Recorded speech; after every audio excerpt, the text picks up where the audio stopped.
In celebration of Black History Month, today we pause to honor the youngest man to win the Nobel Peace Prize. The Venerable Dr. Martin Luther King Jr.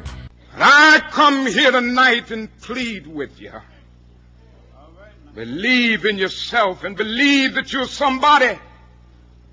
Born Michael King Jr. on January 15, 1929 in Atlanta, Georgia, his father changed their names to Martin Luther King after being inspired by the great German theologian Martin Luther.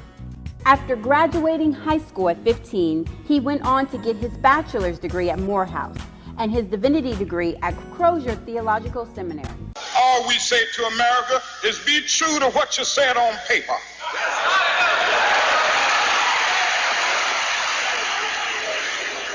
If I lived in China or even Russia or any totalitarian country, maybe I could understand some of these illegal injunctions.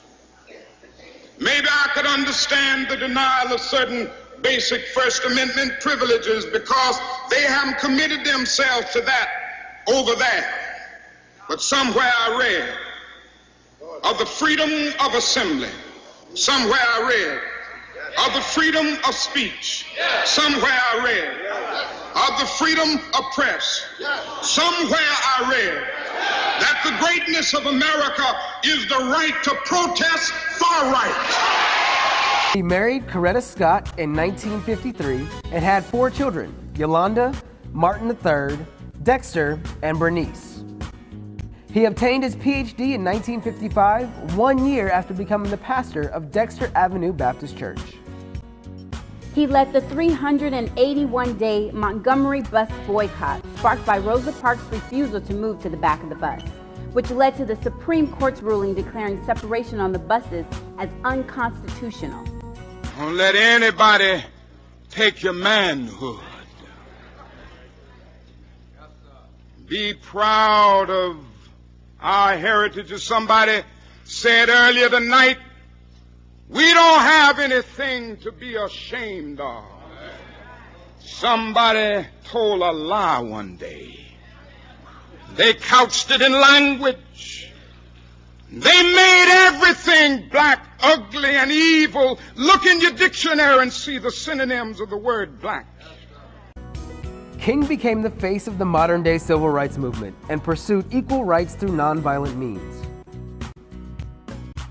He has been Time Magazine's Man of the Year, and in 1964 became the youngest man ever to win the Nobel Peace Prize. Although he was persecuted, assaulted, and arrested a countless number of times, he never stopped fighting for justice for everyone. But it really doesn't matter with me now, because I've been to the mountaintop. I don't mind. Like anybody, I would like to live a long life. Longevity has its place. But I'm not concerned about that now. I just want to do God's will. And He's allowed me to go up to the mountain. And I've looked over and I've seen the promised land. I may not get there with you. On April 4th, 1968, the world was shocked when he was assassinated while standing on the balcony of his hotel in Memphis, Tennessee. Just 1 day after delivering his famous "I've Been to the Mountaintop" speech at Mason Temple, world headquarters for the Church of God in Christ. He was posthumously awarded the Presidential Medal of Freedom and the Congressional Gold Medal. Since 1983, his birthday has been recognized nationally with Martin Luther King Jr. Day every 3rd Monday in January.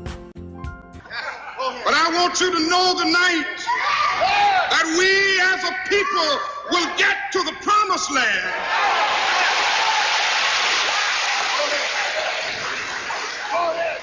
So I'm happy tonight. I'm not worried about anything. I'm not fearing any man. Mine eyes have seen the glory of the coming of the Lord.